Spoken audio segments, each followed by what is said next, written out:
और कांग्रेस पार्टी की सबसे बड़ा दुर्भाग्य ये है कि उनका मुख्यमंत्री नहीं बनता, भगवान बन जाता है राज्य का। अजीत जोगी जी जो थे ना Devesh ji, he was more than chess. अपने जूनियर्स को जब बड़े पदों में देखते हैं तो कैसा लगता है? लाइक सरल हो गई है चीज़ें, सरल हो गई। अगर आपके पास पैसा है तो आप नेता तड़फड़ से बन जाएंगे। पिछले 5-6 साल से कोई ऑफिशियल पद नहीं दिया पार्टी ने। आपने जब प्रदर्शन करते थे तो ये जो संघर्ष है, पुलिस वालों का जिम्मेदारी पुतला जलने नहीं देना है बाबा, और आप लोग का जिम्मेदारी है पुतला जला कर रहेंगे। अगर अमित भैया सुन रहे होंगे तो कि आफ्टर जी आपने कोई चैनल ज्वाइन नहीं किया, किसी चैनल ने क्या आपको बुलाया नहीं कि आपके अंदर काबिलियत नहीं है? न हारा है इश्क, न दुनिया रुकी है, दिए जल रहे हैं, हवा चल रही है। अच्छा, पार्टी के अंदर सबसे बड़ी दिक्कत ये, आपका नॉन पॉलिटिकल पॉडकास्ट है, एक बात बता दूं, हमारी पार्टी के अंदर जिस दिन बात आती है सीना अड़ा के लड़ने की, उस दिन हम ही काम आते। विधायक नहीं बन पाया, ये अलग बात है, मैं महापौर नहीं हूँ, ये अलग बात है, मैं सांसद नहीं हूँ, ये अलग बात है, मैं पार्षद भी नहीं हूँ, लेकिन भगवान की सौगंध में इन लोगों से कम भी नहीं हूँ। मुझे कुछ कहना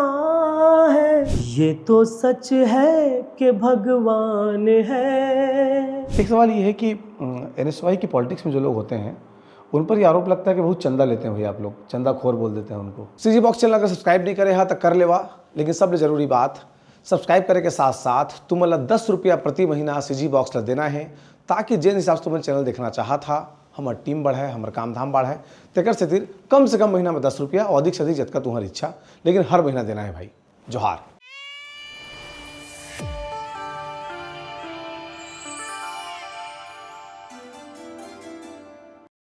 नमस्कार, जोहार। मेरा नाम है देवेश तिवारी और आप देख रहे हैं CG बॉक्स। छत्तीसगढ़ में अलग अलग हिस्सों में ऐसे पॉलिटिशियंस हैं जो कि ज़मीन पर काम कर रहे हैं। जब मैं फील्ड में निकलता हूं तो मेरी मुलाकात उन नौजवानों से होती है जो जिला पंचायत चुनाव जीत कर आए हैं, जनपद चुनाव जीत करके आए हैं। मासूम से नौजवान चेहरे जो कि अपने अपने क्षेत्र में लीडरशिप कर रहे हैं। बहुत सारे ऐसे चेहरे जिनके पास जनता का फ़ोन आता है उनके काम करवाने के लिए, वो सब काम कर रहे हैं। लीडर का आशय, मैं हमेशा कहता हूँ, ये कभी नहीं होता कि आप राज्य के 90 विधायकों में, 5 राज्यसभा के सांसदों में या 11 लोकसभा के सांसदों में सिमट कर रह जाएं, या आपको किसी सरकार के आशीर्वाद से निगम या मंडल मिल जाए। नेता या लीडर का आशय वो होता है जिसके पास लोग मिलना चाहें, जिसके पीछे लोग खड़े होने को तैयार रहें, जिसके पास कार्यकर्ता हों। तो आज हम एक नए कार्यक्रम की शुरुआत करने जा रहे हैं। इस कार्यक्रम का नाम है नेता बाई चॉइस, यानी कि उसने चयन किया है अपना नेता हो जाना। ढेर सारे गुण किसी के भीतर होने के बावजूद उसने अपना लीडर होना चुना, इसलिए वो नेता बाई चॉइस हैं, और इसलिए इस कार्यक्रम का नाम नेता बाई चॉइस है। अगर आपके क्षेत्र में कोई अच्छा जनप्रतिनिधि है तो अपने पोर्टफोलियो के साथ नीचे दिए गए नंबर पर आप व्हाट्सएप करिएगा, ताकि आपको भी हम समय अरेंज करके इस कार्यक्रम में अतिथि बना सकें। अब कार्यक्रम का आइडिया कहाँ से आया? तो संजू भाई कांग्रेस पार्टी के नेता हैं और NSY के प्रदेश अध्यक्ष रहे हैं, यूथ कांग्रेस में महामंत्री रहे हैं। महामंत्री थे ना आप जी। तो इतने अच्छे अच्छे पदों में रहे। एक दिन उन्होंने कहा, भैया नेता क्या वही है जो विधायक चुनाव जीत जाए, आप हम लोगों को नेता मानते हो कि नहीं मानते हो? तो मैंने कहा, यार नेता तो आप लोग हैं, आपके पीछे भी भीड़ है। तो इस कार्यक्रम का होना तय हुआ। तो संजू भाई विभिन्न कारणों से जब अपने NSY के अध्यक्ष थे छत्तीसगढ़ के, उस दौरान चर्चा में, सुर्खियों में बने रहते थे। इन दिनों टीवी के जो डिबेट के पैनल हैं पार्टियों के, उनमें जाते हैं, उसमें बतौर पैनलिस्ट शामिल होते हैं, बतौर प्रवक्ता बयान भी देते हैं। तो उनसे बातचीत करेंगे और कुछ पुराने किस्से पॉलिटिक्स के उनको समझने की कोशिश करेंगे। संजू भाई बहुत बहुत स्वागत है। धन्यवाद। कैसा लग रहा है जी? मतलब नेता बाई चॉइस कार्यक्रम की शुरुआत आपसे हो रही है। बहुत अच्छा लग रहा है और आपको इस नए कार्यक्रम की बहुत बहुत बधाई। और लोग लोकतंत्र में वोट डाल करके विधायक सांसद बनाते हैं, आप अपने पॉडकास्ट में लोगों को बुला करके नेता बना देंगे, इस बात की मुझे खुशी है। संजय भाई पहला सवाल ये, पिताजी वकील हैं, अच्छे वकील हैं, जाने माने। एक वकील साहब के घर में ये नेता कहाँ से जन्म लिया अचानक? मतलब वो कौन सा इंसिडेंट था या इंस्पिरेशन था उस दिन लगा नहीं गुरु पॉलिटिक्स करना है? देखिए देवेश जी, पिताजी को मैंने बचपन से देखा लोगों के लिए, न्याय के लिए लड़ते। मेरे पिताजी थोड़ा सा एथिकल वकील है। वकील भी कई प्रकार के होते हैं, आप जानते हैं, उस पर नहीं जानते, विषयांतर हो जाएगा। पर मैंने पिताजी को देखा कि किस प्रकार से न्याय के लिए वो जिरह करते हैं, किस प्रकार से वकालत करते हैं, किस प्रकार से लोगों के लिए लड़ते हैं और एक अपनी लिमिट लाइन को क्रॉस करके लड़ते हैं। तो वहाँ से एक हमेशा से एक बोलते हैं कि DNA में आ गया कि किस प्रकार से लोगों के लिए लड़ना चाहिए। और अगर कोई आपके लिए न्याय की मांग को लेकर के आया है तो उसके न्याय के मिले नहीं मिले उसके भाग्य के ऊपर निर्भर करता है, लेकिन उसके लिए लड़ना तो आपका अधिकार क्षेत्र है। वहाँ से एक प्रेरणा मिली कि नहीं, लड़ना चाहिए। तो फिर अजीत जोगी ही नेता मिले? नहीं, जोगी जी तो जो मुख्यमंत्री बने उसमें तो बहुत छोटा था मैं, और मुझे याद है कि मैं 1998 मध्य प्रदेश था उसमें, छत्तीसगढ़ तो एग्जिस्ट भी नहीं हुआ था। उस समय मैं भारतीय राष्ट्रीय छात्र कांग्रेस की जो विंग है NSCY का सदस्य बना। वहाँ से एक राजनीतिक छात्र नेतागिरी शुरू हुई। तो इंसिडेंट कुछ हुआ होगा ना कि भाई कॉलेज में किसी नौजवान को देखे यार ये बढ़िया काम करता है? कॉलेज तो नहीं कहूँगा, क्योंकि लेकिन दो ऑप्शन होते हैं ना उस समय, विद्यार्थी परिषद का तो शालेय परिक्षेत्र भी होता है। देखिए बहुत ज़्यादा डिप्लोमेटिक जवाब नहीं दूंगा, लेकिन NSCY और ABVP में अंतर बहुत साफ है कि ABVP बहुत ज़्यादा डिसिप्लिन भी है और वो बहुत ज़्यादा रिजिड है। बहुत ज़्यादा वहाँ पे ये मत कीजिए, वो मत कीजिए, बैनर मत लगाइए, पोस्टर मत लगाइए, नाम मत लिखाइए। लेकिन कांग्रेस का जो NSCY है वो बहुत ग्लैमरस है, इसलिए ये ग्लैमर देख के बहुत लोग NSCY से जुड़ते हैं। और आप विश्वास मानिए कि वाकई में पूरे देश में अगर कहीं कोई ग्लैमर तरीके से अगर लड़ता है छात्रों के लिए तो वो NSCY थी। बस यही ग्लैमर देख करके हम लोग NSCY में घुस गए। फिर वो इंसिडेंट बताइए जब ये तय हुआ कि इतने सारे चेहरे होने के बाद दूसरे में दो चीज़ें चला करती थी। अब तो अजीत जोगी ने अलग पार्टी बना ली, उनका देहांत हो गया, उनके बेटे की अपनी पार्टी है, लेकिन इंसिडेंट तो पुराने हैं ना जो जिंदा है। तो कौन सा मूवमेंट था कि उन लोगों ने तय किया नहीं संजू शुक्ला को बनाना है अध्यक्ष, हमारे पैनल से वो लड़ेगा? देखिए बेशक जोगी जी की बहुत बड़ी भूमिका रही, लेकिन ऐसा नहीं था कि उसके पहले मैं NSCY में नहीं था। जोगी जी सन 2000 से मुख्यमंत्री बने, सन 2003 तक मुख्यमंत्री रहे, लेकिन मैं 98 से, जैसा मैंने आपको बताया, 98 से NSCY में मैं कार्य करता रहा और जिले की बॉडी में रहा। उसमें विकास उपाध्याय जिलाध्यक्ष हुआ करते थे। मध्य प्रदेश का टाइम था, मृणाल पंत प्रदेश अध्यक्ष हुआ करते थे मध्य प्रदेश में। मुझे गौरव होता है कि मैं मध्य प्रदेश NSCY का भी हिस्सा रह चुका हूँ। तो उस समय हम लोग जिले बॉडी में काम करते करते नजर आए। फिर उसके बाद कॉलेज का छात्र संघ चुनाव आया। मैं डायरेक्ट वे में होते थे। पहला ईयर फर्स्ट ईयर कॉलेज पहुँचता हूँ मैं सन 2001। छात्र संघ चुनाव होते हैं। छात्र संघ चुनाव मैं NSCY की ओर से जीत कर आता हूँ।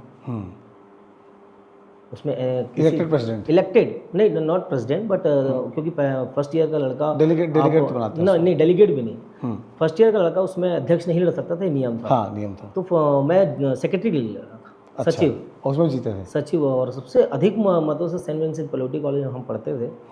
और मैं पहले ईयर में ही चुनाव वहाँ जीत करके NSCY में आ गया। वहाँ से छात्र एक सशक्त राजनीति की शुरुआत हुई छात्रों के लिए लड़ना, क्योंकि उस कॉलेज में नियम कानून बहुत थे, और जहाँ नियम कानून होते हैं ना देवेश जी, वहाँ पर समस्याएं अपने आप उत्पन्न हो जाती हैं। क्योंकि छात्र जो जीवन होता है ना, वो थोड़ा सा नियम कानून के परे रहता है छात्र जीवन। और ऐसे समय में फिर लोगों को NSCY की याद आती है, तो NSCY फिर नियम तोड़ने वालों में थोड़ा सा ज़्यादा रहती है। एक सवाल ये है कि NSCY की पॉलिटिक्स में जो लोग होते हैं उन पर ये आरोप लगता है कि बहुत चंदा लेते हैं भैया आप लोग, चंदा खोर बोल देते हैं उनको। चंदा कौन नहीं लेता? क्या लगता है आपको? जो विधायक लड़ते हैं किसी भी पार्टी के, क्या विधायक लोग चंदा नहीं लेते हैं? आप पता कीजिए फैक्ट्री इंडस्ट्रियों में, आप पता कीजिए बड़े व्यापारियों में, कहाँ जाता है? अडानी अंबानी जो अपना डिक्लेरेशन देते हैं, करोड़ों रुपए अरबों रुपए का चंदा किसको देते हैं? राजनीतिक दलों को देते हैं ना। लेकिन क्या वो कभी वो राजनीतिक दलों ने उस चंदे का विकेंद्रीकरण करके नीचे तक पहुँचाया है क्या? कौन पार्टी पहुँचाएगी? तो चंदा कौन नहीं लेता? गणेश के चंदा से चालू कीजिए आप। गणेश का चंदा होता है, तो विभिन्न प्रकार के महोत्सवों का चंदा होता है, तो राजनीतिक में चंदा क्यों नहीं हो सकता? कहाँ से लाएंगे? गरीब घर के बच्चे और समाज के लिए लड़ रहे हैं ना, छात्रों के लिए लड़ रहे हैं। अगर थोड़ा बहुत कंट्रीब्यूशन वहाँ से आ गया तो क्या दिक्कत है? क्यों दिक्कत है? कौन देगा? कहाँ से करेंगे? अभी गरीब घर के बच्चे आप देखेंगे, कितनी बार जेल गया मैं, आपको पता है? 9 बार जेल यात्राएं की मैंने। किसके लिए की? अपने घर के लिए की। आपको याद होगा PT और PMT पहले हुआ करता था। पर्चा लिखा था इसमें मुंगेली में जी, 3 संभाग में होता था बस वो। आपके बिलासपुर संभाग के और सरगुजा संभाग के लोगों को अगर एग्ज़ाम देना हो तो उनको बिलासपुर तक आना होता था। आपके बस्तर संभाग के लोगों को एग्ज़ाम देना होता तो जगदलपुर आना पड़ता था, बाकी जितने बचे संभाग उनको रायपुर तक आना पड़ता था। हमने मांग की कि आप चुनाव में वोट लेने के लिए प्रथम व्यक्ति से लेकर अंतिम पंक्ति तक जाने का प्रयास करते हैं, छात्रों के लिए ये लागू क्यों नहीं करती? क्यों छात्र का एक परीक्षा देने के लिए कहीं से इधर ट्रांसपोर्ट करेगा अपने आप को? उसका पैसा कौन देगा? उनके रहने का, खाने का खर्चा कौन देगा? और जो मानसिक जो प्रेशर रहता है वो कौन सहन करेगा? तब हमने मांग की। आज तक वो केस चल रहा है देवेश जी, आपको बता दूं। KDP Rao IAS। ये तो दुर्भाग्य है आप लोगों का कि आपकी पार्टी की सरकार 5 साल रह के चली गई और आप लोगों पर केस चल रहा है। परवाह नहीं है, ऐसे कई केस चल रहे हैं और आगे भी अगर छात्र हित में और जनहित में चलते रहेंगे मुझे कोई परवाह नहीं है। और अच्छी बात आपके बड़े नेताओं के तो सारा केस निकल गए ना, कार्यकर्ता केस बच जाते हैं। होते होंगे, मुझे ये भी नहीं पता, लेकिन मैंने प्रयास भी नहीं किया क्योंकि मैं खुद भी वकील हूँ। आपने बताया मेरे पिताजी भी वकील है, मुझे वकील का खर्चा तो देना नहीं है। लेकिन आपको एक बात बताऊँ, एक बार पिताजी फ्रस्ट्रेट हो गए। पिताजी के कारण मैं 7 दिन तक जेल में था। मेरे आप कोई यकीन नहीं मानेगा, आपके व्यूअर्स भी यकीन नहीं मानेंगे, पर जो बात सत्य है तो सत्य, क्योंकि वो समय निकल चुका है। मेरे पिताजी के सामने कोर्ट के अंदर कॉरिडोर में मुझे पुलिस गिरफ्तार करके ले जा रही है, बिना प्रोडक्शन वारंट के एक कोर्ट से दूसरे कोर्ट में पेश कर रही है, जो इलीगल होता है। रमन सिंह जी की सरकार थी और आप यकीन माने वो 7 दिन की जेल मैंने क्यों काटा? फूल बांटने में। वैलेंटाइन डे का समय था। पहले वैलेंटाइन डे में हिंदू संगठन बहुत करते हैं, पहले बहुत ज़्यादा चर्म पे था, बहुत ज़्यादा चर्म पे था। बहुत बड़े बड़े किस्से आते थे कि किसी को काली पोत दी, किसी को मारपीट कर दिया, तो उनसे निजात दिलाने के लिए सबसे पहले हम लोग निकलते थे कि हम तो फूल बांटेंगे, जिसको करना है, जो देखते हैं कौन आता है। और बड़ा हुड़दंग होता था, उधर से भी लोग आते थे, जयस्तंभ चौक पे टकराते थे, वो हिंदू संगठन हमसे टकराते थे, हम वहाँ पे फूल बांटते थे, वैलेंटाइन डे को खुलेआम मनाते थे कि प्यार का दिन है, प्यार क्या दिक्कत है, कोई किसी गुलाब दे रहा है तो। लेकिन वो लोग फिर पुलिस गिरफ्तार करती थी और यकीन मानिए 7 दिन जेल काटी मैंने फूल बांटने में।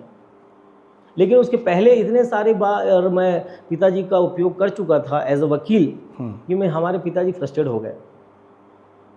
और तुम्हारे केस लड़ूंगा क्या? हाँ, बस तुम्हारे देखते रहूँगा कि मेरे, आप यकीन देखिए, मंजर देखिए, कोर्ट के सामने पर मेरे पिताजी गुजर रहे हैं, मैं उनके सामने कॉरिडोर में मुझे पुलिस ले जा रही है, एक कोर्ट से दूसरे कोर्ट से निकाल के तीसरे कोर्ट, मुझे बिना प्रोटेक्शन वारंट के पेश किया जा रहा है। मैं अपने फादर से कह रहा हूँ, पापा जमानत याचिका लगा दें, पापा जमानत की एप्लीकेशन, चल तुम्हारे ये सब करते रहेंगे, यही सब बहुत सारे हमारे पास काम है।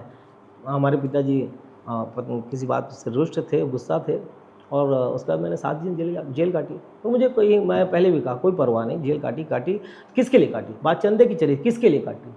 इन युवाओं के लिए काटी जिनको हिंदू संगठन मारा पीटा करता था। तो अगर किसी से कोई कॉन्ट्रीब्यूशन ले लिया तो क्या दिक्कत है? कौन नहीं लेता चंदा? अगर इस प्रदेश के मुख्यमंत्री बताएं क्या चंदा नहीं लेते? तो फिर आपकी बड़े बड़े मंत्री बताइए, तो फिर आपकी पार्टी निष्कासित क्यों कर देती है खबर चलते ही? देखिए, चंदा लेने का भी अपना एक कायदा होता है। अगर आपने मुझसे कोई सहयोग ले लिया और मैं आपसे ये सोचूं कि आप मेरे किसी बात पे दब जाएंगे या मैं आपको किसी चीज़ में दबा लूँगा, तो ये गलत है। अगर मैं कभी चंदा नाम तो उपयोग नहीं करता। आपने कहा चंदा, तो मैं जो प्रचलित नाम है चंदा ही, लेकिन मैं उसे एक सहयोग मानता हूँ, एक दूसरे का पारस्परिक सहयोग जी का कंट्रीब्यूशन है और होना भी चाहिए। हम किसके लिए लड़ रहे हैं? समाज में लोग, समाज के लिए। अगर क्राउड फंडिंग कहेंगे, कंट्रीब्यूशन कहेंगे, तो उसके मायने बदल जाते हैं। देखिए, मैं बता रहा हूँ, अगर मैं किसी को जोर जबरदस्ती करके ब्लैकमेलिंग कर रहा हूँ तो दैट इज कॉल्ड ब्लैकमेलिंग। फिर वो सहयोग की श्रेणी में नहीं रह जाता, मैं तो उसे अपराध की श्रेणी मानता हूँ। लेकिन हम किसी को ये कहें कि हम आपके लिए लड़ रहे हैं, आपके बच्चों के लिए लड़ रहे हैं, आपके उसके लिए लड़ रहे हैं। गांधी जी ने भी सहयोग लेते थे, गांधी जी भी सहयोग लेते थे लोगों से, है ना। और उनका सहयोग ये रहता था कि अंग्रेजों को सहयोग मत कीजिए, दैट इज कॉल्ड असहयोग आंदोलन। ये भी एक कॉन्ट्रीब्यूशन था, ये भी एक सहयोग था। मैं कह रहा हूँ ना आपसे, तो ऐसा एक वर्ग बताइए जब आपके पत्रकार चंदा नहीं लेते? नहीं, हम सब लेते हैं। मैं खुद पूछ रहा हूँ, पत्रकार चंदा नहीं लेते? मैं खुद लेता हूँ। लेते हैं ना। हाँ। लेकिन क्या आप किसी को जोर जबरदस्ती करते हैं? वो तो हम लोगों ने जारी कर रखा है। आप जोर जबरदस्ती करके लेंगे, ब्लैकमेलिंग करके लेंगे। अगर आपके पास में मान लीजिए मेरे खिलाफ कोई मुद्दा है और आप मुझे ये कह रहे हैं कि आप मुझे चंदा दीजिए, अन्यथा मैं इसको डिस्क्लोज कर दूँगा, तो ये गलत है। अपन डिस्क्लोज ही कर देते हैं, छोड़ो, ये है ना, ये गलत है। लेकिन कहाँ से लाएंगे? गरीब घर के बच्चे आज छात्र राजनीति कर रहे हैं। मैं भारतीय जनता पार्टी को भी जोड़ता हूँ, भाजपा के लोगों को भी जोड़ता हूँ। एबीवीपी के बच्चे कहाँ जाएंगे? युवा मोर्चा के लोग, युवा नेता कांग्रेस भाजपा किसी भी दल में हो, कहाँ से लाएंगे? इनकी मैं आपको पहले बता, अरबों का चंदा आप निकाल लीजिए, अरबों का चंदा ये शेयर जितने इंडस्ट्रीज बड़े बड़े उद्योगपति हैं वो देते हैं, पार्टियों को देते हैं, बॉन्ड देते हैं, लेकिन क्या नीचे तक आता है? छात्र नेताओं को, युवा नेताओं को देता है क्या? नहीं देगा। तो आदमी तो अपनी कुछ मेहनत करेगा ही करेगा। जब सब कुछ इतना बढ़िया है संजू भाई, तो पिछले 5-6 साल से कोई ऑफिशियल पद नहीं दिया पार्टी ने आपको? जिलाध्यक्ष के लिए वो इंटरव्यू और तमाम तामझाम हुआ, उसमें आपका नाम भी था, मिलता कुछ नहीं है। अब देवेश जी, आपको लग रहा होगा कि आप मेरी दुखती नस पे हाथ रख रहे हैं, लेकिन अब 4 साल में पद में मैं क्यों नहीं हूँ ये तो पद देने वाले बताएंगे। पर मुझे कभी ऐसा एहसास नहीं हुआ कि मैं किसी पद में नहीं। ये अलग बात है कि मैं विधायक नहीं बन पाया, ये अलग बात है मैं महापौर नहीं हूँ, ये अलग बात है मैं सांसद नहीं हूँ, ये अलग बात है मैं पार्षद भी नहीं हूँ, लेकिन भगवान की सौगंध में इन लोगों से कम भी नहीं हूँ। जिस दिन बात आती है सीना अड़ा के लड़ने की, उस दिन हम ही काम आते हैं। तो कहीं कोई दिक्कत नहीं है, पद देना नहीं मिलना ये पार्टी निर्भर करती है, और पद क्यों नहीं मिला ये तो आपको पद देने वालों से पूछना चाहिए। आप काबिल नहीं होंगे शायद। अगर मैं काबिल नहीं हूँ तो ये आपका पॉडकास्ट निरर्थक है। ऐसा लगेगा कि आप जिसमें काबिलियत नहीं है उन्हीं लोगों को पॉडकास्ट में बुलाते हैं।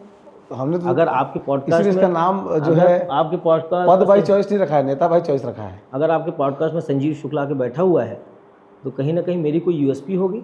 आपने कहा मैं डिबेट्स चैनलों में डिबेट्स में जाता हूँ, पार्टी को रिप्रेजेंट करता हूँ, तो मुझे ऐसा लगता है पद में नहीं फिर भी क्यों जाते हैं?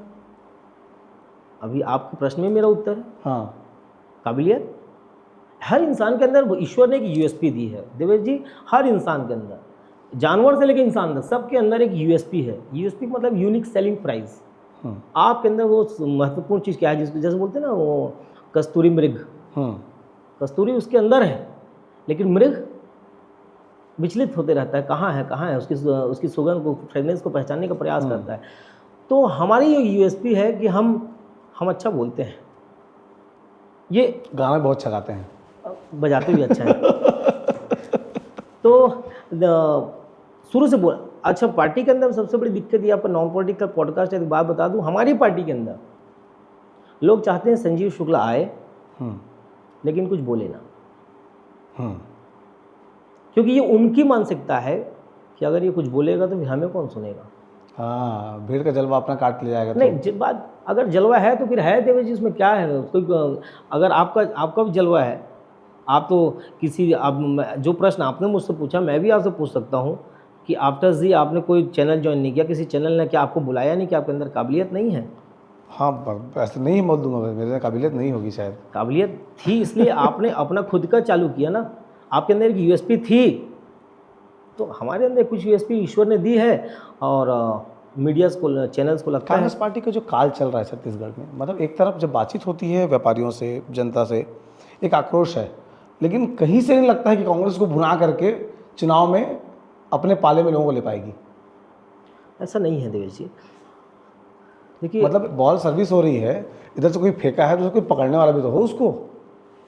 बिल्कुल क्या है, अभी आप देखेंगे वार्ड से लेकर निगम तक, निगम से लेकर प्रदेश तक, और प्रदेश से लेकर केंद्र तक, सब जगह भारतीय जनता पार्टी की सरकार है। डेली नए मुद्दे हैं।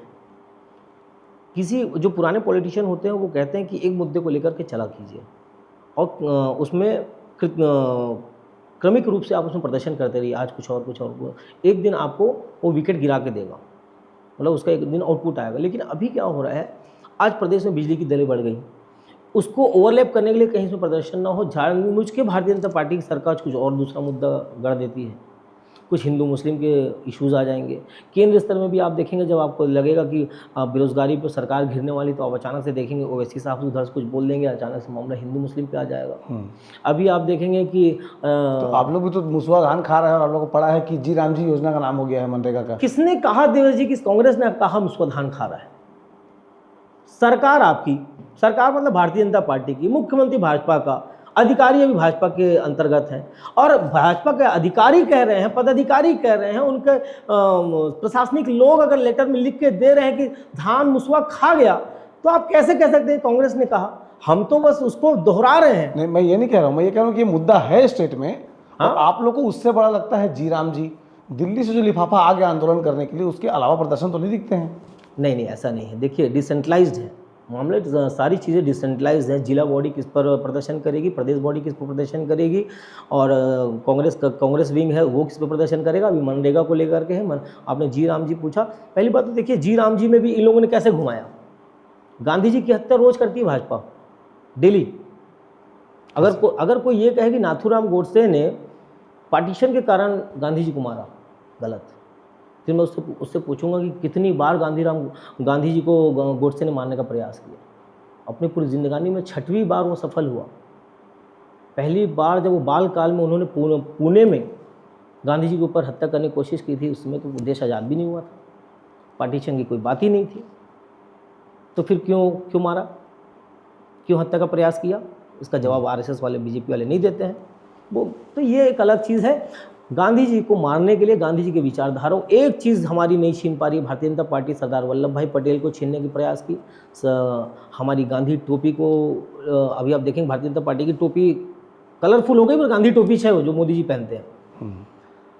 तो जी राम जैसे, जब इंडिया गठबंधन हमारा बना था तो आपको याद होगा भारतीय जनता पार्टी के लोगों ने कहा I.N.D है ना, डॉट लगा रहे थे। आप कैसे बोल सकते हैं कि जो नई योजना आई है वो जी राम जी है? That is V.B.R.M.A. नहीं, मैं उस पर नहीं जा रहा। विकसित भारत कि आप लोग जो प्रदर्शन कर रहे हैं राज्य विकसित में, भारत रूरल मिशन आजीविका योजना, ये पूरा नहीं। इसमें राम जी कहाँ से आ गए? शॉर्टकट में मनरेगा तो कहते हैं, नाम मनरेगा थोड़ी था। हाँ, तो मनरेगा शॉर्ट फॉर किसी भगवान से जुड़ा हुआ नाम नहीं है। मैं यही कह रहा हूँ, मुद्दों को डाइवर्ट करते हैं ये लोग, मुद्दों को डाइवर्ट करते हिंदू मुस्लिम में।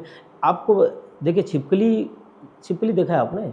आपके यहाँ भी होंगी छिपकली, अभी जब आएंगी गर्मी नहीं, का धन समय। नहीं है ना हमारे पास, जहाँ धन होता है वहाँ छिपकली नहीं, ऐसा नहीं है। जहाँ भूत प्रेत नहीं होते वहाँ छिपकली नहीं होती है। अगर आपके यहाँ छिपकली नहीं है तो ऐसा कहा जाता है कि भूत प्रेत का वास है, तो चेक कराइएगा जरूर। तो हमारा कोडी भाग जाएगा फिर डर के मारे। तो मैं आपको बता रहा हूँ, देखिए, छिपकली जो होती है, जब छिपकली को लगता है कि वो कीड़े मकोड़े खाती है, और जब छिपकली को लगता है कि वो डिस्क्लोज होने वाली है, वो एक्सपोज होने वाली है, पकड़ाने वाली है, छिपकली को जब भी आप पकड़ने की कोशिश करेंगे वो महापुरुषों की फोटो के पीछे जाकर छिपती है, मंदिर में भगवान की फोटो के पीछे जाकर छिप जाएगी। बस यही छिपकली की चाल भारतीय जनता पार्टी चलती है। जब इनको लगता है कि ये पकड़ाने वाले हैं, कीड़े मकोड़े खा के इनकी कुनीतियाँ सब एक्सपोज होने वाली हैं, तो ये भगवान का नाम का सहारा ले लेंगे। जब इनको लगता है कि ये कहीं डिस्क्लोज होने वाले हैं, इनके कुनीतियाँ सामने आने वाली है, तो ये महापुरुषों की फोटो के पीछे जाकर छुप जाएंगे। तो ये चलता रहा। तो मुद्दे की बात चल रही थी कि प्रदेश कांग्रेस की जो पार्टियां मुद्दे पे राजनीति कर रही हैं। देखिए, बिजली दरों पे भी प्रदर्शन चल रहे हैं, जी राम जी पे भी प्रदर्शन चल रहे हैं, मनरेगा पे प्रदर्शन चल रहे हैं, देश स्तर पर जो महंगाई है, बेरोजगारी है, उस पर भी प्रदर्शन चल रहे हैं। तो बहुत सारे प्रदर्शन होने के कारण में मीडिया भी कन्फ्यूज है कि कौन सा एक कॉन्सेंट्रेटेड मुद्दा है जिस पर पार्टी को चलना चाहिए। वापस यूथ पॉलिटिक्स पे आते हैं। यूथ पॉलिटिक्स कितना कठिन है इन दिनों? अब तो सरल हो गई क्योंकि है, भीड़ ज़्यादा है, पहचान बनाने का संकट है। देवी जी, सरल हो गई है। कैसे? देखिए, जब हम लोगों ने राजनीति की शुरुआत की, आपको भी ध्यान होगा, ना फेसबुक था, हाँ, ना व्हाट्सएप था, सोशल मीडिया प्लेटफॉर्म तो था ही नहीं। अखबार में आपको विज्ञप्ति साधु चलता था। आपको स्मरण करा दूं कि अगर 14वें 15वें नंबर में भी नाम आ जाता था तो लोग हाइलाइटर से उसको अंडरलाइन करके रखते थे, फाइल बना के। क्या आज वो लोग मिलेंगे आपको? नहीं, मैं और हम प्रेस क्लब जाकर के बैठा करते थे, रात में पत्रकारों से जाकर के मिला करते थे कि भैया आज फलाना कार्यक्रम हुआ है, प्लीज़ नाम डाल दीजिएगा, प्लीज़ देख लीजिएगा, मैं यहाँ पे हूँ। और अगर पीछे में कहीं पे दिख भी रहा है इंसान छोटा सा, तो उसको गोला मार के रखता था। क्या आज ऐसे लोगों को लड़वाने में बहुत मजा आता था। मैं किस्सा बता रहा हूँ, पत्रिका अखबार में था, किसी पॉलिटिकल पार्टी की विज्ञप्ति आ गया।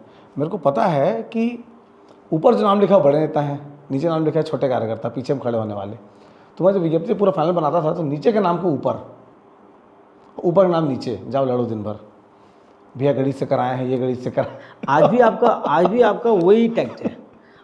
आपने कहा नेता बॉय चॉइस आपने चालू किया, आपके पास बहुत सारे बड़े बड़े नाम हो सकते थे बुलाने के लिए, लेकिन आपने नीचे से चालू किया। अच्छी याद आपकी अच्छी लगी मुझे। तो मैं ये बता रहा था कहाँ पे थे हम लोग। अभी की पॉलिटिक्स मुश्किल है जो। हाँ, मुश्किल नहीं, सरल है। आप किसी भी अपने सदस्य को बताइए, कुछ बताइए ना। 1 लाख रुपए अगर भाई के पास है, कोई नहीं जानता है इनको, आज 1 लाख रुपए का फ्लैक्स लग जाए, 1 लाख रुपए का रायपुर शहर में फ्लैक्स पड़ जाएगा, कल से भैया को सब जानने लग जाएंगे। राजनीति सरल हो गई।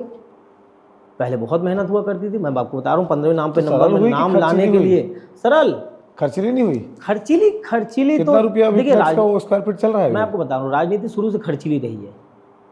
राजनीति में मैं हमेशा से कहता हूँ कि जो लोग के पास में सोर्स ऑफ इनकम नहीं है, अभी भी अगर मैं आपके व्यूअर्स सुन रहे हो जो नए लोग चालू कर रहे हो राजनीति, अगर आपके बैक में अच्छा सपोर्ट नहीं है, आप राजनीति में मत आइए। आज कुछ छात्र नेता, बहुत अच्छे छात्र नेता इसलिए पीछे हो गए, बहुत सारे युवा नेता इसलिए पीछे हो गए क्योंकि जब वो शादी कर करके अपनी संगवारी को घर ले आए, तब उनको पता चला कि अरे बिंदी के लिए भी पैसा लगता है। उसके पहले पता ही नहीं था। उसके पहले पता ही नहीं था। अरे मतलब कपड़ा, बहुत सारी चीज़ें हैं जब उसके पहले ये पता था कि कितना पेट्रोल डलाना है रैली के लिए, कितना कप चाय पिलाना है। आज बस कितने रुपये समोसा आता है, कितना रुपये चाय आती है, झंडा को पान ठेले का कितना खर्चा आएगा, झंडे में जो डंडा लगेगा, डंडी वो कहाँ से आएगा, पुतला कितने में बनता है, 100 रुपये में पुतला बनता था देवेश जी उस समय, है ना। आज कौन आदमी पुतला खुद बनाता है बताइए। तो सरल हो गई है चीज़ें, सरल हो गई। अगर आपके पास पैसा है तो आप नेता तड़फड़ से बन जाएंगे। और अगर बहुत बड़ा नेता बनना हो तो किसी एक बाबा को पकड़ लीजिए जो अपने मंच में आपको बोल दे कि ये मेरा चेला है, बस नेता, आप नेता। आपने जब प्रदर्शन करते थे तो ये जो संघर्ष है, पुलिस वालों का जिम्मेदारी पुतला जलने नहीं देना है बाबा, और आप लोग का जिम्मेदारी है पुतला जला कर रहेंगे। जब पुतला जलेगा फिर एक FIR भी हो जाता है। तो ये जो लड़ाई है कितना रोमांचक होता है, या कौन कौन सा तकनीक आप लोग अपना चुके हैं अभी तक इसमें? तो बहुत सारे किस्से हैं देवेश जी। देखिए, इंटरेस्टिंग जो हो। इंटरेस्टिंग, मैं आपको बहुत इंटरेस्टिंग किस्सा बताता हूँ। नई IPS आई थी, मैं नाम नहीं लूँगा आपको पॉडकास्ट में। तो जो लोग पुराने होते हैं वो तो यूज्ड टू हो जाते हैं। अब मैं लोगों को ये लगता है कि ये जो मेन सेंटर में आदमी है यही मेन है। मैं प्रदेश अध्यक्ष था NSY का, उनको लगा कि यही मेन आदमी है, इसी को धर पकड़ो। तो लेकिन हमने थोड़ा सा रणनीति इस बार चेंज की थी कि पुतला हमारे नीचे के लोग पकड़ेंगे और जो दूसरी तरफ से आएंगे यूनिवर्सिटी में, और यूनिवर्सिटी के अंदर जलेगा। मैं बाहर रहूँगा अपने लोगों के साथ में, तो पूरी पुलिस और पूरा आकर्षण यहीं रहेगा कि यहीं पे है। कुछ चुनिंदा मीडिया लोगों को पता होता था कि पुतला अंदर जलने वाला है, असली पुतला। तो वो पुतला ऐसे भी जलता था कि हम उनको रूट कुछ और बताते थे और कहीं और जलता था पुतला। एक बार राम माधव जी आए थे यहाँ पे, RSS के नेता थे, लेकिन केंद्र में पेट्रोलियम मंत्री भी रहे, आई थिंक मंत्री थे, वो मैं थोड़ा भूल रहा हूँ। लेकिन हमारा विरोध, जब वो मंत्री बात पहले नहीं थे, सॉरी, वो RSS के संचालक थे, और उनकी यूनिवर्सिटी में कुछ उनका वक्तव्य था, तो छात्रों को बाय फोर्स बुलाया जा रहा था। डिपार्टमेंटल वो लेटर्स चले थे, नोटिफिकेशन चले थे कि आपको अपने डिपार्टमेंट के इतने बच्चों को यहाँ पर लेके आना है। क्यों लेके आना है? और डिपार्टमेंटल कैसे रहेगा? ये तो बाय चॉइस जाएंगे, जा सकते हैं लोग, लेकिन आप एक तो कैंपस के अंदर जो सभा तो हर यूनिवर्सिटी में हो रहा है इन दिनों, ये तो इसी को तो भगवाकरण कहते हैं। और अगर इसका विरोध करें तो हमको लोग सर्टिफिकेट देने लगते हैं। जब आपकी सरकार तो आप लोग कांग्रेस कर लिया करो, आप लोग वो भी नहीं कर पाते। देखिए, कांग्रेस पार्टी में एक अच्छी बात देखिए देश जी, बिल्कुल पॉलिटिक्स हट के बात कर रहा हूँ। कांग्रेस पार्टी के अंदर स्पेस है, वो आपको दबाती नहीं है, एक डेमोक्रेसी है। आपने पूछा कि संजीव शुक्ला के पास 4 साल से कोई पद नहीं है, लेकिन हर मीडिया प्लेटफॉर्म में संजीव शुक्ला जाते हैं कांग्रेस को रिप्रेजेंट करने। इट्स अ डेमोक्रेसी, यही लोकतंत्र है, दबाते नहीं है। या किसी न्यूज़ चैनल को फ़ोन करके मना नहीं किया कि अमुक व्यक्ति तो संचार विभाग की उदारता होगी। उदारता पूरी पार्टी की उदारता है, ये पार्टी के अंदर की गाइडलाइन है कि अगर कोई किसी के अंदर में कोई USP है तो उसको आगे बढ़ने से क्यों रोका जाए। तो ये डेमोक्रेसी। लेकिन भारतीय जनता पार्टी में आपको बताया था कि ABP में कहीं नाम लिखना अलाउड नहीं है, कहीं पोस्टर लगाना अलाउड नहीं है, जिसको वो अनुशासन कहते हैं। उस अनुशासन में छात्र दबे महसूस करते हैं अपने आप को। छात्र जीवन में लोग इंसान खुला फक्कड़पना चाहिए लोगों को।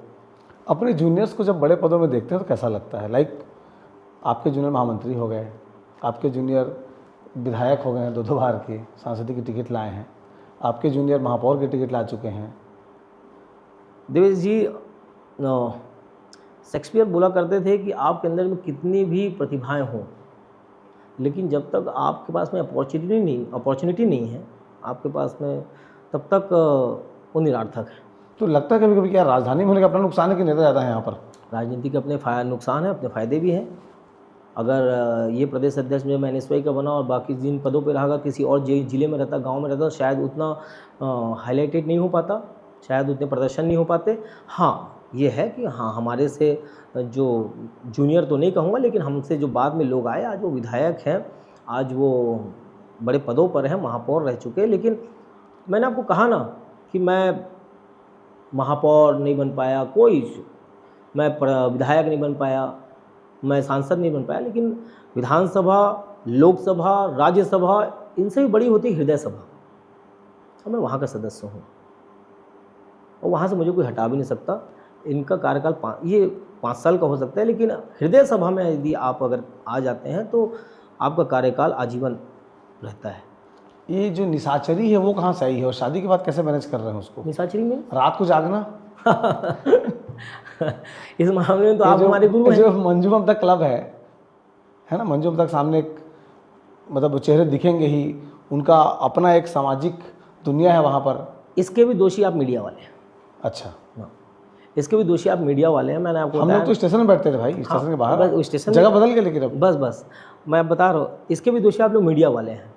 मीडिया वालों, आजकल के लोग नहीं जानते होंगे, जो अभी नए मीडिया कर्मी आए हैं, पहले पेस्टिंग होती थी हर प्रेस में, अखबारों में। पेस्टिंग होने के बाद में वो 3 बजे 2:30 बजे फ्री होते थे, और उनको एक ठिया हो चाहिए होता था, तो वो पकड़ते थे छात्र नेताओं को, युवाओं को, जिनकी वो पेस्टिंग करके आ रहे होते हैं, कहाँ हो, आओ चाय पीते हैं। तो ऐसे कर करके एक समूह बन गया, और उसके बाद में छात्र नेताओं का और युवा नेताओं का वो इंतज़ार कि 4 बजे आज वो भैया पेपर लेके आएंगे, उनके अखबार में मेरा नाम और मेरा फोटो आया है कि नहीं आया, उसको देखने के लिए जो रात भर जगते थे।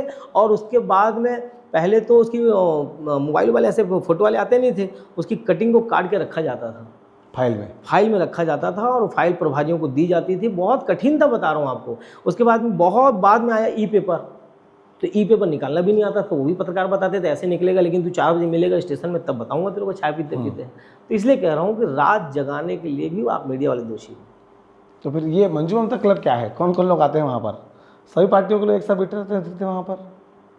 मुझे स्टूडियो की लाइट खत्म हो जाती है वहाँ जाके? देखिए नहीं, मंजू ममता एक खाने पीने की जगह है। रायपुर के लोग चिल करने, फन करने, उस पर पूरा एरिया, वो एक संस्थान नहीं है, वो पूरा एरिया नगर निगम ने उसको चौपाटी के रूप में बनाया है, और आज के उसको 1 बजे तक मेरे ख्याल से खुलने की परमिशन भी है।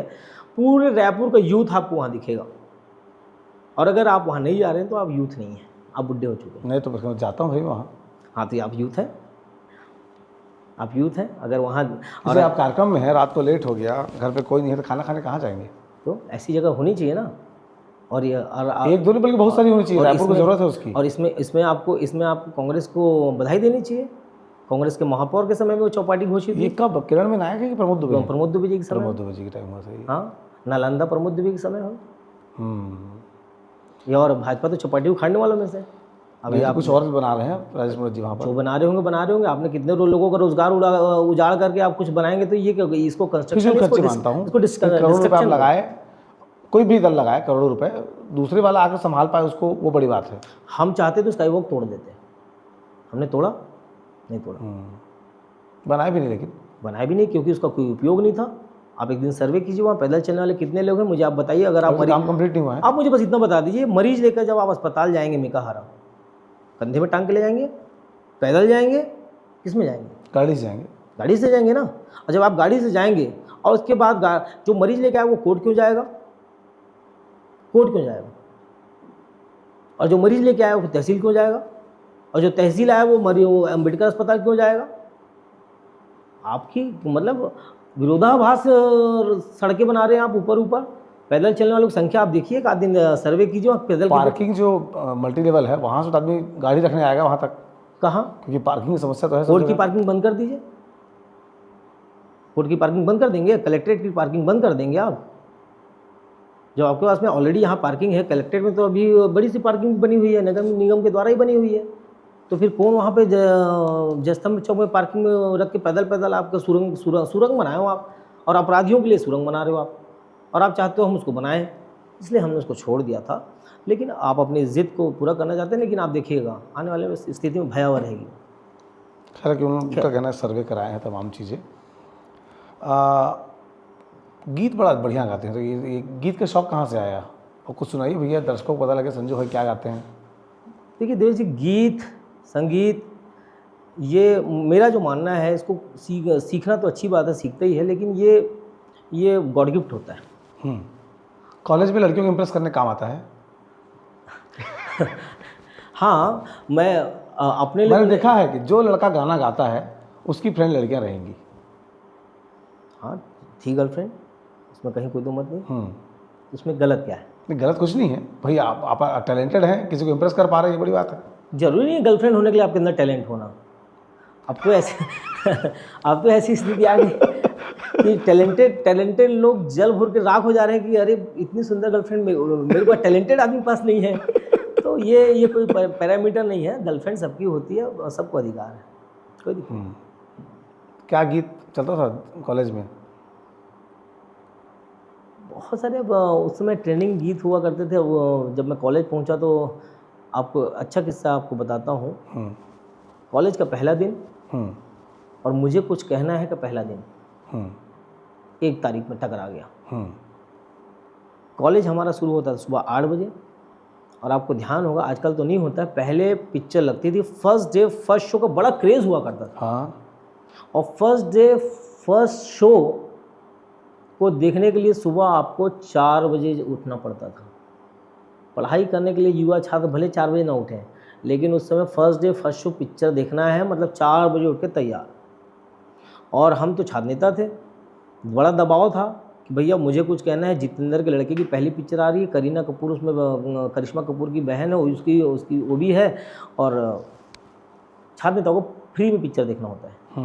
फ्री में। अच्छा, जुगाड़ नहीं, फ्री कहते हैं उसको। हाँ, जुगाड़ नहीं। देखिए जुगाड़ तो हम लोगों ने कभी किया नहीं थे जी, बड़ी दबंगई से हम लोग जाते थे, है ना। गुंडाई कहते हैं उसको। गुंडई, अब आप इसको गुंडई कह लीजिए, गुंडई अब तो मैं नहीं कहूँगा, लेकिन हाँ जिस टॉकीज में जब चाहा, जितने लोगों को चाहा उतने लोगों को पिक्चर दिखाई देखे। आप इसको सिस्टम है ये हाँ, आप इसको चाहे जुगाड़ बोलिए, चाहे आप इंटरप्रेट करके गुंडई बोलिए, मुझे कहीं कोई आपत्ति नहीं है। टॉकीज वाले का फिल्म पिक्चर देख के आओगे तो टॉकीज वाले का नुकसान, आप कभी टॉकीज गए हैं? आपने देखा होगा कि पीछे की 8 सीट वो हमेशा खाली रखते हैं, हमेशा। तो आप ही लोग के लिए हो? नहीं, हमारे लिए नहीं, कलेक्टर के लिए, एसपी के लिए, मंत्री कोई आ जाए अचानक से, उनको मूड तो सुबह सुबह कौन कलेक्टर एसपी मंत्री आएगा भाई? तो बस हमारा दबाव वही रहता, तो 8 सीट हमको दे दो। जो आने वाले नेता हैं। हाँ, और तुम कलेक्टर एसपी पैसा लेते नहीं हो।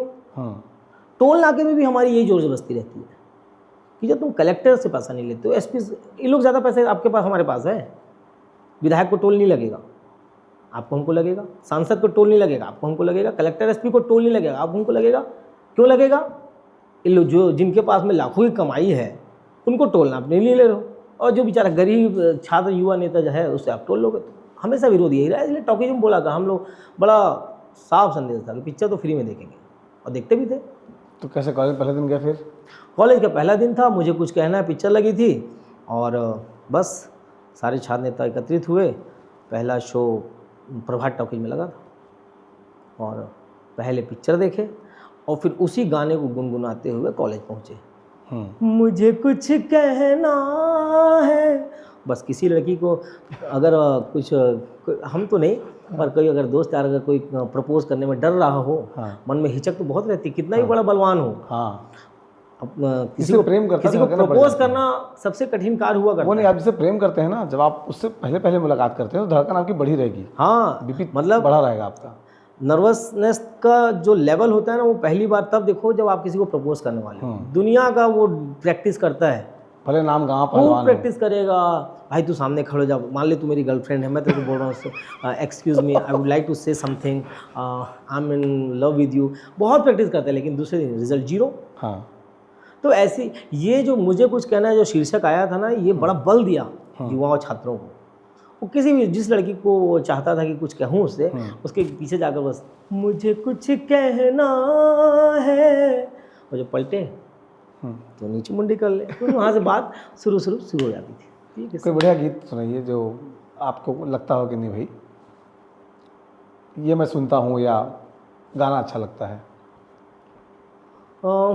सॉफ्ट म्यूज़िक विथ थोड़ा सा मैं हमेशा से थोड़ा सा मैं वो गुस्से मिजाज का रहा हूँ, इसलिए वो एक दर्द वाले गीत जो सॉफ्ट म्यूज़िक आती है ना, वो मुझे बहुत पसंद होते थे, क्योंकि हमेशा कुछ ना कुछ तकलीफ़ में ही जीवन गुजरा है।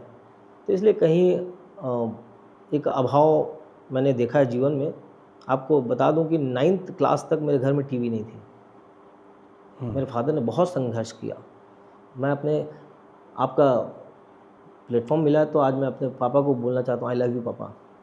मैं ये शब्द देवेश जी मैं आज तक अपने पापा को नहीं बोल पाया। अपने पापा से हम लोग इतने फ्रैंक नहीं जैसे आज लोग बोल कहाँ पाते हैं, नहीं बोल पाते।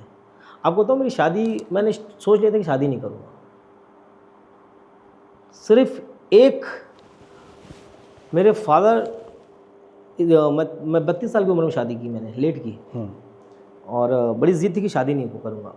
बस फादर ने इस 32 साल में पहली बार मेरे कंधे में हाथ रखा था और मुझे कहा था कि एक हर माता पिता का अरमान होता है अपने बच्चे की शादी देखना, और ये हमारी जिम्मेदारी भी है जिसको हम निभाना चाहते हैं।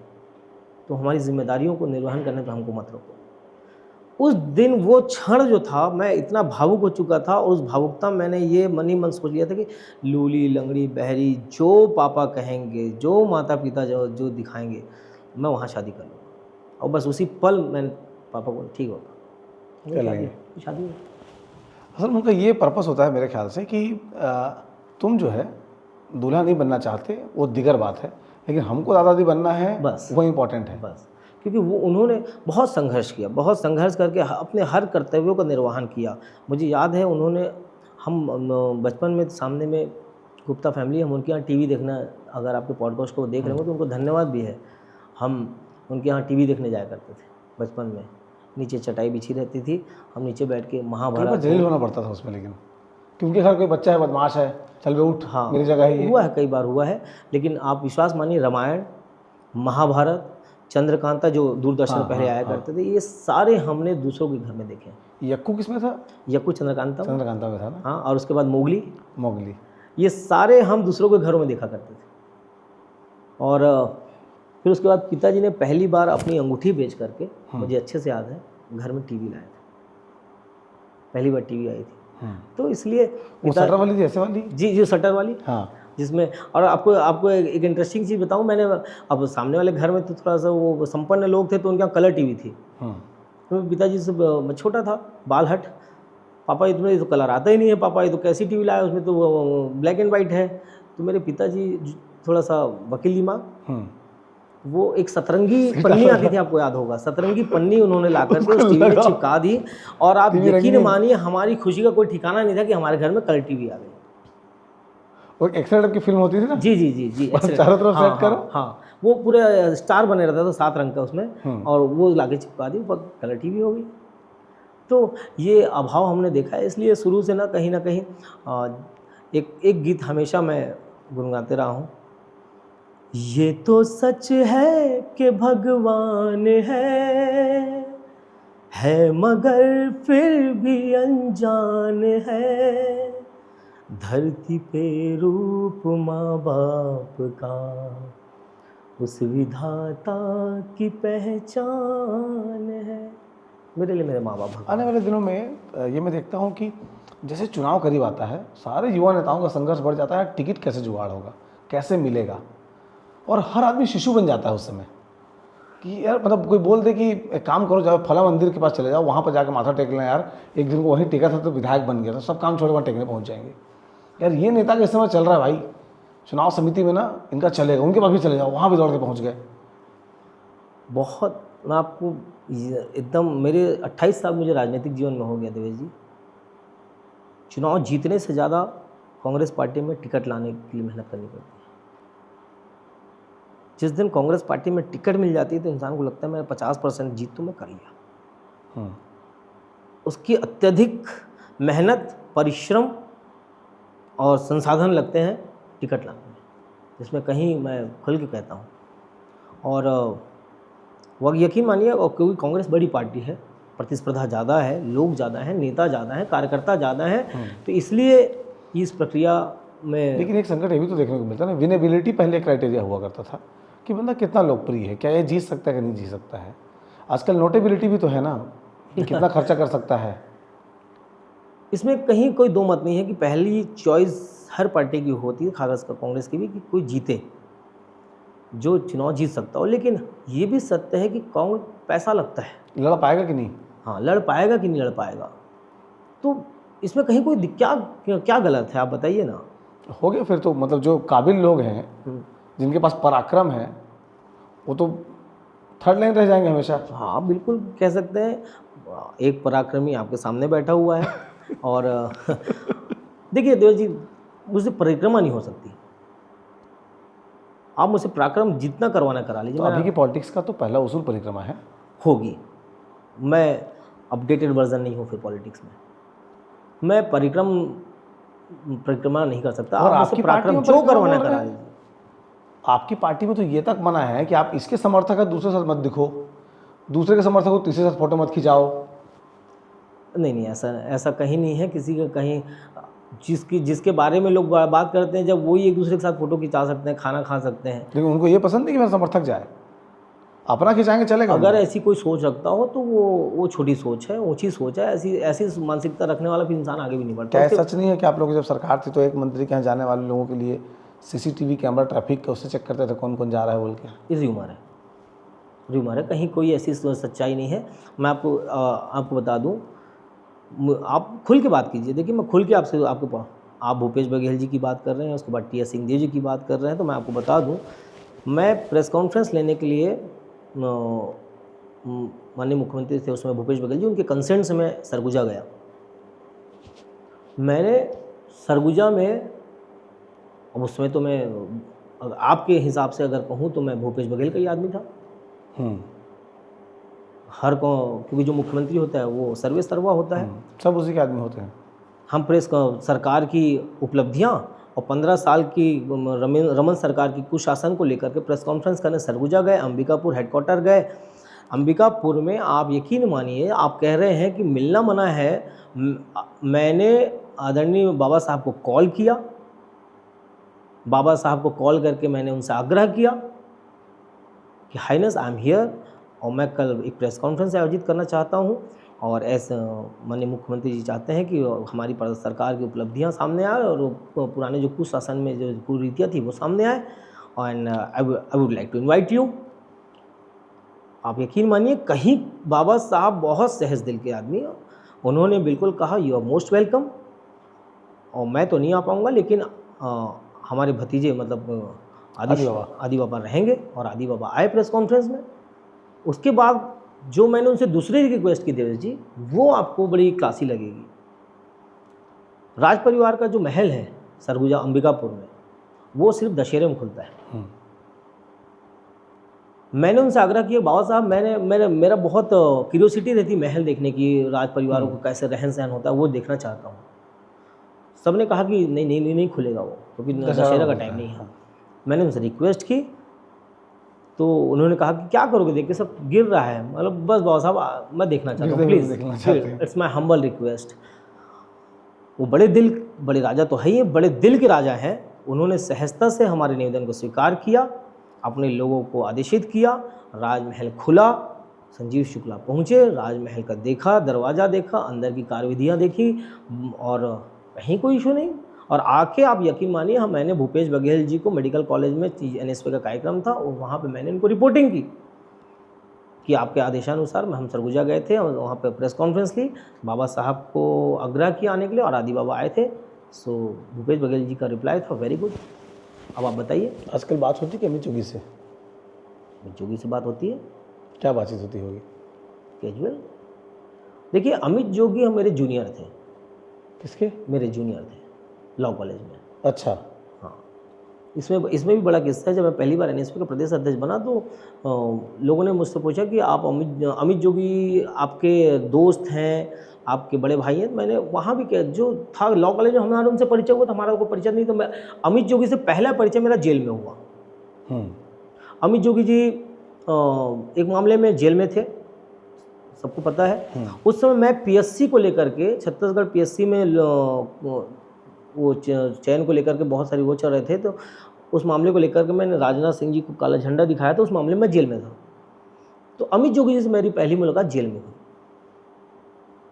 और वहाँ से फिर उन्होंने कहा कि ठीक है बाहर आते हैं, फिर अपन बैठेंगे, आगे राजनीतिक में चर्चा चालू करेंगे। उसके बाद एक्सीडेंटली मैं अपने फादर को देख करके लॉ कॉलेज में एंट्री ले ली, और उसके बाद मेरा सेकेंड ईयर था, फाइनल ईयर था सॉरी मेरा, और अमित जोगी जी का फर्स्ट ईयर था।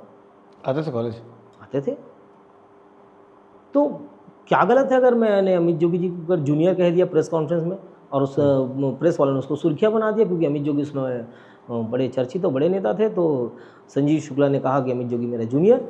आज भी कह रहा हूँ, आप आज ये लॉयर्स की लैंग्वेज है देवेश जी। जब आप कोर्ट जाएंगे ना, तो एक जो बाद का आया हुआ वकील अपने सीनियर को सीनियर कहता है, तो वो लॉ कॉलेज में हमारे जूनियर थे, मेरे से उम्र में बड़े हैं अमित जोगी जी, मेरे बहुत रिस्पेक्टेड हैं, मेरे से उम्र में बड़े हैं, हर चीज़ में मुझसे बड़े हैं, लेकिन लॉ कॉलेज में जूनियर थे तो थे, उसको वो भी नहीं निकाल सकते थे। आपकी बहुत घनिष्ठता थी जब आप अध्यक्ष थे उस दौरान भी थी।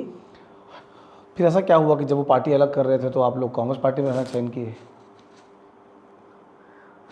अगर अमित भैया सुन रहे होंगे तो अमित जोगी जी ने मुझसे कहा लीव पॉलिटिक्स, संजीव पॉलिटिक्स छोड़ दो।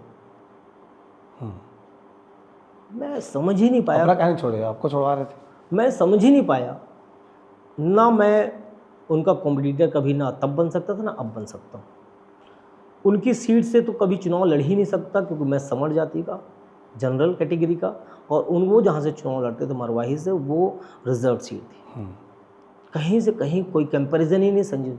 मैं आज तक, मेरा अमित भैया से एक सवाल रहेगा, अगर आपके पॉडकास्ट देख रहे हैं तो उनका सवाल, उनका जो कहना था Sanjeev leave politics, why should I leave politics, Amit Jogi ji आज तक नहीं बता पाए। वहीं से दूरियाँ बढ़ी थी, वहीं से दूरियाँ बढ़ गई, और दूरियाँ फिर ऐसी बढ़ी कि वो हमारी शादी में तक नहीं आए, जबकि वो तो संबंध निभाने वाले लोगों में जाने जाते हैं। और अगर तब भी वो नहीं होता, लेकिन हमारे बाजू में उस समय मुझे याद है किसी मंत्री की शादी थी, मंत्री के यहाँ शादी थी, तो वहाँ पर मंत्री की शादी में सब परिवार गए थे, लेकिन जस्ट उसके बाजू में निरंजन हॉल में हमारी शादी चली थी, वहाँ नहीं आए। तो कोई अपना दिल दुखाता है तो बड़ा बुरा लगता है। वो उनका विवेक था, उन्होंने, हालांकि मैंने कभी उस परिवार के लिए ना लुक स्टॉक कभी पहले की, ना अब करूँगा, ना जीवन में आगे कर। अजीत जोगी का कुछ किस्सा बताओ ना, उनके किस्से बड़े इंटरेस्टिंग होते थे। अजीत जोगी जी जो थे ना Devesh ji, he was more than chess. सोच विचार बहुत, मतलब एक शतरंज से भी ज़्यादा उनका दिमाग चलता था। कोई प्रशासनिक आदमी, जैसे अभी आप देख रहे होंगे, प्रशासन ने कह दिया कि होली में दुकानें खुलेंगी, शराब दुकानें खुलेंगी, बाद में शासन ने वापस ले लिया। अभी आप देख रहे होंगे कि अधिकारियों ने कह दिया चूहा धान खा गया, बाद में सरकार उसको डिफेंड कर रही है। अभी हज कमेटी के सलीम राज जी ने कहा कि बधाई हो मुस्लिम समाज को, 1 घंटा पहले घर जाने की रमज़ान में स्वीकृति दे दी है सरकार ने। बाद में पता चला मुख्यमंत्री जी ने कहा नहीं ऐसा कोई आदेश नहीं। ये यहाँ पर जो प्रशासन और नेताओं के बीच का जो वो है तालमेल है, वो जोगी जी के समय में देखने बनता था। किसी भी अधिकारी की इतनी हिम्मत नहीं होती थी कि उनको क्रॉस कर दे। उनके सीएम रहते, क्योंकि हाँ उनके सीएम रहते, क्यों नहीं क्रॉस कर पाते? क्योंकि वो वेल एजुकेटेड, सब चीज़ों को समझते थे, जानते थे, और वही सेम पैटर्न भूपेश बघेल जी लेके आए थे। बिना भूपेश बघेल जी कुछ नहीं है, सेंट्रलाइज करते हैं आप लोग, बाकी मंत्रियों का पावर छीन लेते हैं, किसका सारा कमान जो है मुख्यमंत्री संभाल लेते हैं। इसको आप लोग बुद्धिमत्ता कहते हैं।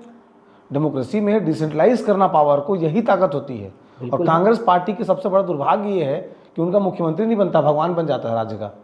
नहीं, ये ऐसा, ये देखिए, ये इंटरप्रिटेशन, ये इसको इंटरप्रिटेशन कहते हैं। आपके लिए मैं अगर गिलास में पानी आधा रख दूं, मुझे आधा भरा दिखेगा, आपको आधा खाली दिखेगा। ये नज़रिए की बात है ना। अगर मैं ये कहूँ कि मीडिया वाले अपने संपादक को भगवान समझ लेते हाँ, हैं, कल्पना करो कि आप हो गए मंत्री, अगर जितने मीडिया बिना दांत के बघवा लेके घूमो, फिर उसके बाद जितने मीडिया चैनल चल रहे हैं उनके लिए उनका संपादक, उनका मालिक भगवान है या नहीं है? बिल्कुल भगवान नहीं है। आप समझते समझ रख बस सकते हो उसी प्रकार से मुख्यमंत्री भी किसी भी पार्टी के कार्यकर्ताओं का भगवान नहीं है, उसका मुखिया है। लेकिन जो लोकतंत्र प्रदत्त शक्तियां हैं, अघोषित रूप से अब आप सेक्रेटरी रख रहे हैं उनके यहाँ जो उनकी बात ना सुने। किसके यहाँ? जिस भी मंत्री से आपका नहीं जम रहा है, नहीं खप रहा है बढ़िया, तो मतलब सेंट्रलाइज कर लेते हैं पावर को, मतलब मैं मुख्यमंत्री, मेरा ही चलेगा। नहीं, ऐसा नहीं है। छत्तीसगढ़ में आज भी आप निकल जाइए गांव अंचल में, आप तो देवेश जी, आप तो हमारी छत्तीसगढ़ की संस्कृति को, धरोहर को आगे बढ़ाने वाले व्यक्ति हैं। आप तो गांव देहात जाते ही हैं, आप देहात में पूछिए, आज भी लोग कांग्रेस पार्टी की सरकार को, भूपेश बघेल को याद कर रहे हैं। क्यों याद कर रहे हैं? अगर जैसा आप कह रहे हैं, अगर ऐसा होता तो क्या लोग याद करते? देखिए, स्कीम का आना और जनता का याद करना एक डिफरेंट चीज़ है। किसी डिपार्टमेंट में मंत्री का चल पाना नहीं चल पाना, देखिए, एक अभी की सरकार में डिसेंट्रलाइज है चीजें, आप देख लीजिए। अब आप बोलेंगे कि आप क्रिकेट टीम में आपके पास 22 लोग उपयुक्त हो, तो क्या 22 को रख लोगे कि आप क्रिकेट टीम में नहीं रख 11 को पाएंगे? रखोगे? मैं ये नहीं कह रहा हूं कि मंत्री आप, बाकी सब एक्स्ट्रा प्लेयर ही रहेंगे। मंत्री आप जब आपके पास में सीमित संख्या है मंत्री बनाने की और विभाग बहुत उससे कहीं अत्यधिक चलने है। देने की अपने विभाग में जी, एक मंत्री अगर विभाग में बना है तो उसकी बात को सेक्रेटरी अधिकारी सुने, तो उनको लगता था नहीं मुख्यमंत्री सुनेंगे, आपकी नहीं सुनेंगे। अगर कोई बैट्समैन पिच में नहीं चल पा रहा है और कहे कि कप्तान दोषी है, तो ये तो गलत है। ये तो गलत है। वो अपनी पारी उसको अच्छे से खेलना आना चाहिए। तभी विभाग छोड़ देते हैं ना लोग आपके यहाँ। कौन छोड़ दिया? नहीं छोड़ते विभाग, वो भी उनकी मर्जी, वो भी उनकी मर्जी। तो उस मर्जी को बताया तो उसमें तो साफ साफ लिखा था ये। कहीं देखिए, मैं फिर से कह रहा हूँ, कांग्रेस पार्टी के अंदर कहीं कोई दबाव और नया अजूबा लाते हैं आपकी पार्टी, मतलब इस्तीफा दे रहा हूँ कोष्टक में विभाग से। इस्तीफा पूरा होता है मंत्री पद से होता है, विधायक का इस्तीफा होता है। तो एक विभाग से उन्होंने इस्तीफा दिया। ऐसा थोड़ी होता है, कभी नहीं हुआ आज तक। ऐसा हुआ? वो क्यों नहीं हो सकता? पहला नजीर है ये। कांग्रेस हमेशा ऐसी नजीर पेश करती है जो देश में, जिसको आप समय आने पे आप उसको उपयोग कर सको। हाँ, कि विभाग से इस्तीफा होगा। हाँ, अगर आपको मान लो खेल और कूद 2 मंत्री आपके पास में है, तो आप कूद से इस्तीफा दे सकते हो, खेल में रह सकते हो। अच्छा चलिए, अच्छी बातचीत है संजय भाई। कोशिश करेंगे आप भी उस प्रदेश के खुशनसीब लोगों में शामिल हों जिसमें आप होना चाहते हैं, या पार्टी में पद प्रतिष्ठा सब कुछ तो आपको पहले भी मिला है। उम्मीद करते हैं कि आगे भी बेहतर कुछ हो आपके साथ, क्योंकि कोई नेता बाई चॉइस बना है, जिम्मेदारी उसकी बनती है कि वो उस तरह का काम करे कि उसके पार्टी के मुखिया की नज़र पड़े, जनता की नज़र पड़े। आज नहीं तो कल देवेश जी, देखिए देसी घी जो होता है, मार्केट में बहुत सारे देसी घी बिक रहे हैं। आप देसी घी खरीदने जाइए, कोई 600 रुपये किलो देगा, कोई 800 रुपये किलो देगा, कोई 1200 रुपये किलो देगा, कोई 1400 रुपये किलो देगा। आपके को ये पता होना चाहिए कि उसमें देसी घी कौन सा है। हो सकता है कि 600 वाला रुपये भी जो चल रहा हो वो भी वही देसी घी है, लेकिन उसकी वैल्यू नहीं, उसको लोग पहचान नहीं पा रहे, इसलिए वो सस्ते में बेच रहा हो। आप सोचेंगे नहीं 1400 रुपये किलो दे रहा, महंगा चाहिए आइटम है इसलिए यही देसी घी है, तो ऐसा नहीं है। राजनीति में भी मैं बड़े नेताओं को यही कहूँगा कि जो नीचे के कार्यकर्ता के लोग हैं, जो ऐसा नहीं कि सारी प्रतिभाएं नेता के बेटों में ही हैं। सबसे बड़ा जो टीज़ है लोगों की, चाहे भाजपा हो चाहे कांग्रेस हो, बड़े नेता जो हैं, अगर उनका बेटा है तो वो सोचते हैं कि युवा वही है, सबसे प्रतिभाशाली युवा भी वही है, सबसे टैलेंटेड युवा भी वही है। फिर सब कुछ उस नेता को अपने पुत्र में दिखने लग जाता है, और यहाँ से होती है फिर युवाओं के और छात्र नेताओं के दमन की शुरुआत। तो इसलिए मैं सभी दलों के बड़े नेताओं को कहना चाहूँगा कि असली जो कार्य क्षमता आज आप लोग जहाँ पर हैं, आप विधायक हैं, सांसद हैं, मैं देवेश जी आपको बताऊँ, मैं कि भले मैं आज, आप ठीक कह रहे हैं, मैं नहीं लड़ पाया कोई चुनाव, लेकिन कितने ही मंत्रियों को मैंने प्रचार करके उनको विधायक तक पहुँचाने का प्रयास किया है। मैंने देखा है सांसद बहुत सारे विधायक नुक्कड़ सभाएं अपने जूनियरों के विधानसभा में, अपने जूनियरों के महापौर चुनाव में जाकर के मैंने प्रचार किया। कहीं कोई दिक्कत नहीं, कहीं कोई जेलसी नहीं है, बिल्कुल आगे बढ़े। मेरा मानना है कि लेकिन सबको मौका मिले, सबको धीरे धीरे मौका मिले, सबको उनकी प्रतिभा के हिसाब से मौका मिले, और आने वाले समय में जिस देसी घी की बात कर रहा था, उस देसी घी को पहचानने के लिए उसकी सुगंध को पहचानना बहुत ज़रूरी है। तो आज आपने बुलाया है नेता बाय चॉइस ना, नेता बाय चॉइस। तो नेता बाय चॉइस, एक दिन हम नेता बाय जनता चॉइस से बनेंगे। एक दिन हम विधायक बाय चॉइस जनता के बनेंगे, एक दिन हम सांसद, राज्यसभा, जहाँ भी पहुँचेंगे, जिस मुकाम में भी पहुँचेंगे, बाय चॉइस जनता के पहुँचेंगे। अगर जनता ने चॉइस नहीं किया तो कहीं भी नहीं पहुँचेंगे, ये भी आपको गारंटी है। लेकिन बड़े नेताओं का आशीर्वाद लगता है ना उसके लिए। बड़े नेताओं का मार्गदर्शन लगता है, आशीर्वाद माता पिता का लगता है, भगवान का लगता है। देखते हैं, समय बहुत है, न हारा है इश्क, न दुनिया रुकी है, दिए जल रहे हैं, हवा चल रही है। हवा चल रही है, हवा चलती रहेगी, और ये दिया की लौ तय करेगी कि इसमें कितना दम है। ठीक है ना। आज तक बिना पद के चल रही है, ये लौ जल रही है। मेरी कमज़ोरी, मेरा गुस्सा है जिस पर मैंने कंट्रोल पा लिया है। तो अब मैं समझता हूँ आने वाले समय में सब कुछ समय कूल कर देता है। समय अनुकूल तभी आएगा जब आप कूल रहेंगे। अब हम कूल हो चुके हैं। जिंदगी में तब तक भाप होता है जब तक आप बाप नहीं बन जाते हैं। और मैं तो 2 बार बन चुका हूँ। एक किस्सा याद है, आपके खिलाफ FIR भी हुई थी उस प्रकरण में, सिपाही को थप्पड़ मार दिए थे। देखिए FIR तो 30-35 केस हमारे ऊपर चले, कहीं कोई, मैंने पहले भी कहा कि कभी किसी से कोई डरने वाली कोई बातें नहीं है। आज भी चल रहे हैं, चलते रहेंगे। लेकिन मुझे जो ध्यान आ रहा है, जो आप जिस चीज़ का उल्लेख कर रहे हैं, किसी को कोई माँ की गाली तो नहीं दे सकते वैसे, सब कुछ बर्दाश्त है। पर कोई अगर किसी भी पद में, किसी भी बड़े पद में हो, अगर चाहे वो पुलिस हो, चाहे वो नेता हो, चाहे अधिकारी हो, कोई भी हो, सबकी माताएं हैं, सबका सम्मान है। अगर कोई प्रदर्शन में माँ की गाली बक देगा तो वहाँ पे क्रिया की प्रतिक्रिया तो हो जाती है। और मुझे कहीं, आज भी मुझे उसका कहीं कोई वो नहीं है, हो जाता है वो क्रिया। माँ के सम्मान में उड़ गया होगा हाथ, केस लड़ा होगा हमने, और मेरे ख्याल से अब तो मैं उसमें बरी भी हो गया हूँ, कहीं कोई दिक्कत नहीं है। मार के बरी हो गए। अब जो भी रहा होगा, लेकिन देखिए हम अपना काम करते हैं, आप अपना काम करते हैं, कानून अपना काम करता है, इसमें क्या कर सकते हैं।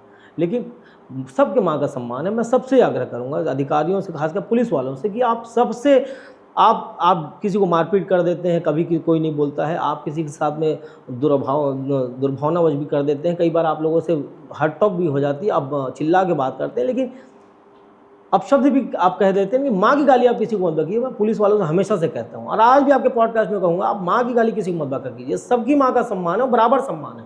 जब मोदी जी की माँ को गाली बकते हैं तो पूरा देश खड़ा हो जाता है। अब हमारी माँ को गाली बकेंगे तो हम छोड़ देंगे?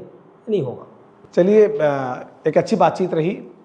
छत्तीसगढ़ के वो अलग अलग क्षेत्रों के तमाम नेता, उन सभी का आमंत्रण है मेरी ओर से, जिनके पास कोई नज़रिया है, जो बात करना चाहते हैं अपने क्षेत्र को लेकर, पॉलिटिक्स को लेकर, अपने नवाचारों को लेकर, तो आप संपर्क करिए। CG बॉक्स से नीचे जो नंबर दिए हुए हैं, या इंस्टाग्राम के प्रोफाइल पर भी हमारा नंबर फ्लैश होता है, वहाँ से आप संपर्क कर सकते हैं। फिर अपनी उपलब्धता के आधार पर जब कभी आप रायपुर में हो तो एक बातचीत होगी, जिसमें आपको भी समझने का मौका मिलेगा। जोहार। जय